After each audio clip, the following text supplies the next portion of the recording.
నమస్తే. Power nine health మీడియాకి స్వాగతం. మీరు చాలామంది ఇనే ఉంటారు, గ్రామాల్లో ఎంతోమంది పాము కాటు వల్ల మరణాలు సంభవిస్తూ ఉన్నాయి. దీనికి ప్రధాన కారణం ఏంటంటే దీని గురించి కనీస అవగాహన లేకపోవడం వల్ల చాలామంది పేషెంట్స్ చనిపోతూ ఉన్నారు. పాము కాటు సంభవించినప్పుడు మన రక్తానికి కానీ, నాడీ వ్యవస్థకు కానీ, కండరాల వ్యవస్థను కానీ బాగా దెబ్బతీస్తాయి.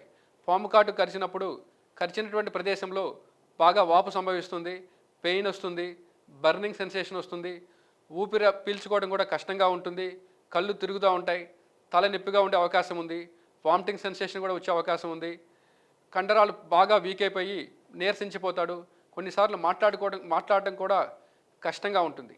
ఇమీడియట్గా మనం చేయవలసిన పనులు ఏంటంటే ఎక్కడైతే పాము కరిచిందో ఆ ప్రదేశాన్ని లైట్గా కడగవచ్చు, కానీ గట్టిగా రుద్దకూడదు. మన హృదయం కంటే అవయవాన్ని తక్కువ హైట్లో ఉంచి 108కి ఫోన్ చేసి నియర్ బై ఉండే హాస్పిటల్కి పంపించాలి. అక్కడ యాంటీవెనమ్ ఇంజెక్షన్ చేస్తారు. అవసరమైతే ఐవీ ఫ్లూయిడ్స్ కానీ విత్ ఆక్సిజన్ సపోర్ట్ కానీ తీసుకొని ట్రీట్మెంట్ ఇస్తారు. కానీ చేయకూడని పనులు చాలా ఇంపార్టెంట్.